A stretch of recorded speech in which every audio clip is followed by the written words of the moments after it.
محترم ناظرین، السلام علیکم ورحمۃ اللہ وبرکاتہ۔ ناظرین، جیسا کہ آپ سب جانتے ہی ہیں کہ میں آپ لوگوں کے لیے ہر روز ایک نئی ہسٹوریکل ویڈیو لے کر آتا رہتا ہوں۔ کچھ اسی طرح کی ہی ویڈیو آج بھی میں آپ لوگوں کے سامنے لے کر حاضر ہوا ہوں۔ اسے دیکھیے اور اپنی پرتکریا ہمیں کمنٹ میں اوشیہ دیں۔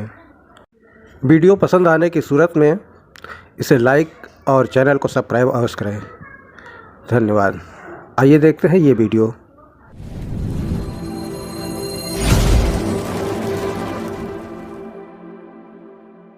یونانیوں کے بارے میں ہم نے ابھی تک نہیں پڑھا، رومیوں کے بارے میں پڑھ کہ یہ جو یونان کے لوگ تھے جن کو آپ کہتے ہیں نا گریک، یہ ویسے تو بڑے مشہور ہیں آج کل کے زمانے میں، پچھلے زمانوں میں، کہ ان میں بڑے بڑے فلاسفرز پیدا ہوئے، لیکن ان کے پاس جو مذہبی اور جنسی عقائد تھے وہ اتنے ہی غلیظ اور گندے تھے جتنے کہ بابل کی تہذیب میں یا مصر کی تہذیب میں یا اور تہذیبوں میں۔ یہ ایسی قوم تھی کہ جس نے ان تمام چیزوں کو، اقداروں کو توڑا جو ایک صحیح معاشرے میں رہتی ہیں۔ ان کے پاس بھی آپ کو دیویوں اور دیوتاؤں کے چکر ملیں گے، یعنی سمجھ نہیں آتا کہ انسان پڑھ کے کہ بھئی جسے دیوی اور دیوتا بناتے ہو وہ تو ایک رول ماڈل ہونا چاہیے۔ وہی اگر اتنا گرا ہوا اور گھٹیا ہوگا تو اس کے ماننے والے سوچے کتنے گرے ہوئے اور گھٹیا ہوں گے۔ اور یہی وجہ تھی کہ اس قسم کے دیوی دیوتاؤں کو یہ سامنے لے کر آئے اور اس قسم کی کہانیاں بنائیں کہ یہ گھٹیا زندگی ہی کو پسند کرنے والے لوگ تھے۔ اس کا اس سے عشق چل رہا ہے، اس دیوی کا اس سے عشق چل رہا ہے، یعنی دیوی دیوتاؤں میں شادی کے تو یہ قائل ہی نہیں معلوم ہوتے۔ کس طرح کے باقی لوگوں کا حال تھا۔ اب دیکھیں ان کی کچھ ایک دیوی اور دیوتاؤں کا حال آپ کے سامنے رکھتا ہوں کہ ان کا ایک دیوتا ہے جس کے بارے میں شاید آپ نے سنا بھی ہو، ہرکولیس۔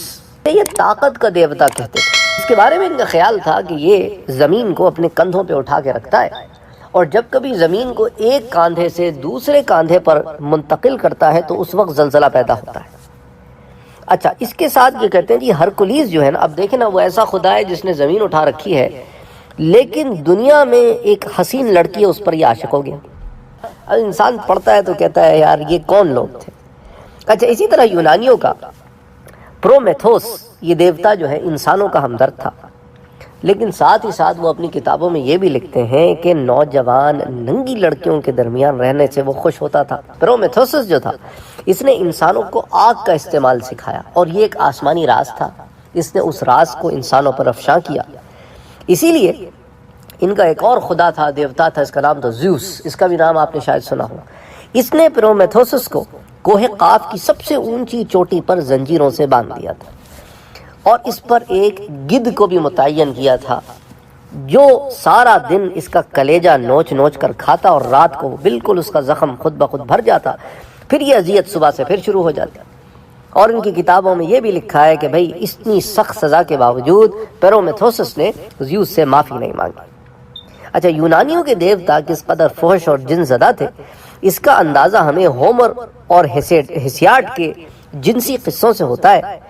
تو یونانیوں کی جو خدا ہیں ان کے اندر ہمیں ایک اور بڑی گندی غلیظ بات سامنے آتی ہے کہ یہ ہم جنس پرست بھی تھے، یہ لواطت کرتے تھے، مرد مرد پہ عاشق تھا، اور یہ ان کے دیوتا تھے۔ ان کے غیر اخلاقی ہونے کے لیے بہت قصے ان کے پاس موجود ہیں۔ یہ تو ایک مثال ہے نا، اس طرح ان کا جو زیوس تھا نا اس کا بھی ایک محبوب تھا گنیمیڈ۔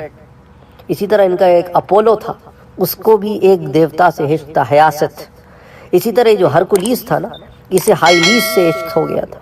اس کے بعد ان کے اندر جو جنسی بے راہ روی اور غلاظت تھی اس کی انتہا یہ تھی کہ یہ مشترکہ بیویوں کے قائل تھے، یعنی ایک عورت ایک سے زائد مرد کی بیوی ہو ایک ہی دفعہ ایک ہی ساتھ۔ وہ اکبر، ایسے ایسے گندگی غلاظت بھرے لوگ تھے۔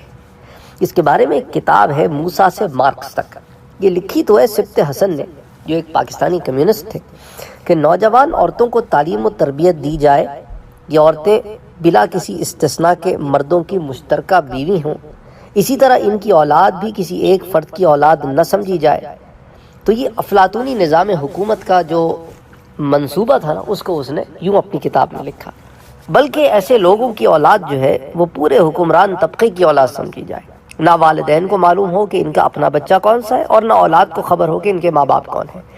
تندرست مردوں اور عورتوں کے درمیان مباشرت کی ہمت افزائی کی جائے، یعنی یہ گند و غلاظت کو یہ قانون بنا کر پیش کرتے ہیں۔ اسی طرح جو یونان کے ایک مشہور ڈرامہ نگار ہیں ارسطوفینس، اس نے اپنے ڈراموں میں کمیونزم کا مذاق اڑایا اور یونانی معاشرے میں عورتوں اور مردوں کی عیش پرستیوں کا نقشہ پیش کیا۔ یونان کے دیوی دیوتاؤں میں ڈولفی کو غیب کی خبریں بتانے والا سمجھا جاتا تھا، جس کے مندر میں جا کر عورتیں اپنے محبت کے لیے منتیں مانگتی تھیں۔ ایک غلاظت کا یوں دروازہ بھی انہوں نے کھول رکھا تھا۔ اسی طرح جیسا کہ ہم نے اہل بابل کے ضمن میں زہرہ یا اشتار دیوی کے مقابلے میں کے بارے میں پڑھا، تو بالکل اسی طرح ان کے پاس ایک دیوی تھی، اس کا نام تھا وینس۔ یہ بہت مشہور ہے، آپ نے شاید اس کا نام بھی سنا ہو، ستارہ ہے نا وینس، وہ اسی کے نام پر ہے۔ تو بہرحال اس کے اوپر بھی ان کی بڑی عجیب و غریب باتیں ہیں، وہ بھی بتاؤں گا کچھ ان میں سے۔ تو وہ کہتے تھے کہ وینس حسین اور بڑی خوبصورت تھی، عاشق مزاج لوگوں کی پسندیدہ دیوی تھی۔ یونانی دیوالا میں وینس دیوی کے ساتھ منسوب جنسی سفاکی کی عجیب و غریب داستانیں ملتی ہیں۔ اس پوری تفصیلات کو لوگوں نے کتابوں میں لکھا ہے، میں تو خلاصتاً بیان کر رہا ہوں۔ بہرحال وہ یہ بھی لکھتے ہیں ان روایتوں میں کہ شاہ یونان کی سب سے چھوٹی اور حسین بیٹی سائیکی کے غیر معمولی حسن کی شہرت آسمانوں پر پہنچی۔ تو یہ جو دیوی وینس تھی نا، اس کا جو ایک بیٹا تھا کیوپٹ، اس نے اس کو بھیجا کہ وہ جا کر زمین سے یونانی بادشاہ کی لڑکی سائیکی کو شکار کر کے لے آئے۔ اسی لیے آپ نے دیکھا ہوگا کہ یہ جو کیوپٹ بناتے ہیں نا، آپ انٹرنیٹ پہ بھی جا کے سرچ کریں نا کیوپٹ، تو کیوپٹ آپ کو ایک ننھا سا بچہ سا نظر آئے گا، اس کے پر لگے ہوئے ہیں، اس کے ہاتھ میں تیر کمان ہے، یا اس کے کمان جو ہے وہ پیچھے لٹکی ہوئی ہے۔ یہ سارا کچھ جو ہے نا، یہ یونانی تہذیب جو ہے نا اس سے آیا ہے۔ تو اسی لیے وہ کیوپٹ کو اسی طرح یونان میں پیش کیا جاتا تھا کہ یہ وہ بچہ ہے جو وینس کا بچہ تھا، جسے وینس نے زمین پر بھیجا کہ یہ سائیکی کو اٹھا کر آسمانوں میں لے آئے۔ اچھا، یہ کیوپٹ پیدا کیسے ہوا، اس پہ بھی بڑی عجیب و غریب سی کہانی ہے۔ وہ کہتے ہیں کہ جوپیٹر ہے نا، جس کو آپ کہتے ہیں پلانٹ جوپیٹر جو ہے، جوپیٹر ان کے پاس ایک دیوتا ہے، اس کے نطفے سے یہ پیدا ہوا۔ تو معلوم یہ ہوا کہ وینس بھی ادھر ادھر دیوتاؤں میں منہ مارتی تھی، تو جوپیٹر دیوتا سے یہ کیوپٹ پیدا ہو گیا۔ بندہ ہنستا ہے کہ یار یہ کیا مذاق کرتے رہے، یہ ہزاروں سال تک اپنے یا جتنے بھی سال ان کے پاس یہ مذہب چلا، یہ یہی پٹیاں پڑھاتے رہے اور لوگ یہ پٹیاں پڑھ کے گمراہ ہوتے رہے، گناہ کرتے رہے۔ اللہ کا بڑا احسان ہے کہ اس نے ہمیں ایمان کی دولت سے نوازا ہے۔ بہرحال یہ جو کیوپٹ تھا نا، اس کے ہاتھ میں کمان اور کمر پر جو ہے وہ ترکش تھا، جس کے اندر تیر ہوتے ہیں نا، اس کو ترکش کہتے ہیں۔ تو جب زمین پر پہنچا تو سائیکی کے حسن کا دیوانہ ہو گیا اور تیر چلانا ہی بھول گیا۔ تو وینس نے غصے میں آ کر سائیکی کو کوہ اولمپس پر پھینک دیا، جہاں محبت کا مارا کیوپٹ اس کی حفاظت کرتا رہا۔ آخرکار سائیکی نے وینس کی ایک کڑی شرط پوری کر کے کیوپٹ کو جیت لیا، اور پھر جوپیٹر نے سائیکی کو شراب الوہیت پلا کر آسمانوں کی غیر فانی اور ابدی مخلوق میں شامل کر لیا، جس کے بعد سائیکی بھی آسمانوں پر کیوپٹ کے ساتھ رہنے لگی۔ تو اب دیکھیں، یہ تمام ورڈز آپ کے پاس پہلے بھی ہوں گے، کیوپٹ کا نام بھی آپ نے سنا ہوگا، وینس کا نام بھی سنا ہوگا، جوپیٹر کا نام بھی سنا ہوگا۔ اب یہ جو ہے آپ کو کانسیپٹ بھی آ گئے کہ یہ نام کہاں سے آئے اور کرتے کرتے کتابوں میں اور ادھر ادھر کیسے آ گئے۔ بہرحال اہل یونان کا طبقہ علماء، جن میں سقراط تھا، ارسطو تھا، اسی طرح دیوجانس کلبی تھا، اور بھی بہت سارے، فیثاغورس تھا، یہ یونان کی ان بھونڈی اور فحش کہانیوں کے بالکل خلاف تھے۔ جبکہ عام یونانی قوم ان دیوی دیوتاؤں کو مانتی اور انہی کی سنت پر عمل پیرا ہوتی۔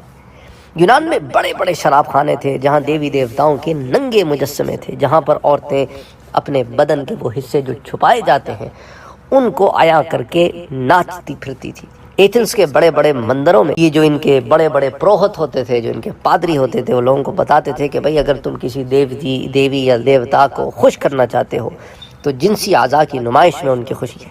یونان کا ایک جزیرہ تھا اسپارٹا، اس پر اس زمانے کے کمیونسٹ رہتے تھے، اس زمانے۔ اب ان کا حال بھی کوئی اچھا نہیں تھا، ان کا حال یہ تھا کہ وہ اپنی عورتوں کو تو کمروں میں بند رکھتے تھے کہ ان کے نطفے سے خالص بچہ پیدا ہو، لیکن خود دوسری عورتوں کے ساتھ رنگ رلیاں مناتے تھے۔ یونانی دیوتاؤں کی جنسی کہانیاں بھی اس دور کے دوسرے اسلامی مذاہب سے مختلف نہیں ہیں۔ تو یوں ثابت ہوتا ہے کہ اہل یونان بھی جنسی تسکین مذہبی فریضے کے طور پر حاصل کرتے تھے۔ اہل یونان کے جنسی عقائد کی حالت، جہاں تک یونانی معاشرے کا تعلق ہے تو جنسی حوالے سے یونان کا معاشرہ بابل سے کسی طور کم نہ تھا۔ سب سے بڑی برائی جو یونانیوں میں پائی جاتی تھی وہ تھی صدومیت، یعنی کہ مردوں کا مردوں سے اختلاط کرنا اور پیچھے کے راستے سے مردوں کا مردوں میں داخل ہونا، جس کو لوتی فعل بھی کہا جاتا ہے یا لواطت بھی کہا جاتا ہے، یہ ان میں بہت عام تھی، اور اس قدر عام تھی کہ وہاں کی عورتیں اس سے تنگ تھیں۔ اور اس ضمن میں بہت ساری کتابوں میں ان کے بارے میں لکھا ہے کہ رومن عورتوں کی سماجی آزادی نے ایک اخلاقی انحطاط کی فضا میں جنم لیا۔ یونانی عورتیں مردوں کی زن بیزاری سے اس درجے بیزار تھیں کہ آخر الامر انہوں نے اپنے معاشرے اور تہذیب کی بنیادوں کو تباہ و برباد کر دیا۔ تو جنس اور قوت میں ایموری ڈائرائن کورٹ اس نے ایک کتاب لکھی، تو اس میں اس نے اس بات کو یوں بیان کیا۔ بہرحال ان لوگوں میں ایک اور بھی بہت بڑا بت تھا، ہیفسٹس، اس کو بھی بڑا گندا غلیظ کر کے وہ بیان کرتے تھے۔ اس کی بڑی عجیب و غریب سی تصویریں تھیں کہ وہ پہاڑ پر سے ایک گدھے پہ سوار اتر رہا ہے، اور جو اس کے بدن کے وہ حصے جو چھپائے جاتے ہیں وہ بہت بڑے کر کے بیان کیے جا رہے ہیں، ایک عجیب گندگی غلاظت۔ اسی طرح افرودیتی دیوتی کے جو بت خانہ تھا، وہاں پہ آنے والے زائرین کو نمک کے ساتھ ساتھ ایک عضو تناسل بھی دیا جاتا تھا، مرد کا پرائیویٹ پارٹ دیا جاتا تھا۔ اسی طرح ان کے پاس عجیب و غریب سے اور کہانیاں بھی تھی۔ ایک دیوتا تھا جس کا نام تھا پرایاپس۔ یہ جو پرایاپس کا اگر آپ ٹرانسلیشن کریں تو مرد کا پرائیویٹ پارٹ بنتا ہے، یہ ان کا دیوتا تھا، اس کی وہ پوجا کرتے تھے۔ لوگوں کا یہ عقیدہ تھا کہ یہ جو پرایاپس افرودیتی کا بیٹا ہے، اسے باغوں کے سرپرست، روح اور قبروں کا محافظ سمجھا جاتا ہے۔ یونانیوں کی جنسی حالت جو ہے نا، وہ الگ علماء نے اپنی جو کتابیں لکھی ہیں، جو تاریخ دان ہیں، بڑی تفصیل کے ساتھ لکھی ہیں، تو ہم تو یہاں پہ مختصراً آپ کے سامنے بیان کر رہے ہیں۔ لیکن یونانیوں میں اور باقی لوگوں میں ایک فرق تھا جس پر آج کا درس ختم کرتے ہیں، کہ باقی جو لوگ تھے جن کے بارے میں ہم نے اب تک ذکر کیا، وہ یہ تمام حرکتیں مذہب کے زیر سایہ کرتے تھے، لیکن اہل یونان وہ تھے جنہوں نے انسانی تاریخ میں پہلی مرتبہ اس جنسی بے راہ روی کے حق میں عقلی دلائل پیش کیے کہ ہاں اس کو کرنے سے یہ فائدہ ہے، یہ نقصان ہے، یہ فائدہ ہے۔ تو انہوں نے عقل سے بھی اس کو ثابت کرنے کی کوشش کی۔ پچھلے جتنے بھی لوگوں کو ہم نے ڈسکس کیا، انہوں نے اس کو مذہب کا حصہ سمجھ کے فالو کیا۔ تو یہ ایک ان میں اور باقی لوگوں میں بہت بڑا ڈفرنس تھا۔ بہرحال یہاں پر آج کے درس کا اختتام کرتے ہیں۔ اللہ تعالیٰ کا بہت بڑا احسان ہے کہ اس نے ہمیں ان لوگوں میں رکھا جو ہدایت میں ہے۔ اللہ تعالیٰ ہدایت ہی میں رکھے اور گناہوں سے بچائے، اور گناہ گاروں کی صحبت سے بچائے، اور گناہ کے خیال سے بچائے، اور ہمیں اچھے لوگوں میں شامل کرے۔ وما علینا الا البلاغ۔ اگر آپ نے ابھی تک ہمارے چینل کو سبسکرائب نہیں کیا ہے تو سبسکرائب کا بٹن دبائیں، بیل کے آئیکن کو پریس کریں تاکہ آپ کو ریگولر نوٹیفیکیشن اپڈیٹس مل سکیں، اور آپ ہمیں ہمارے لائیو سیشنز میں بھی جوائن کر سکیں۔ ویڈیو پسند آنے کی صورت میں لائک، شیئر اور کمنٹ کرنا نہ بھولیں۔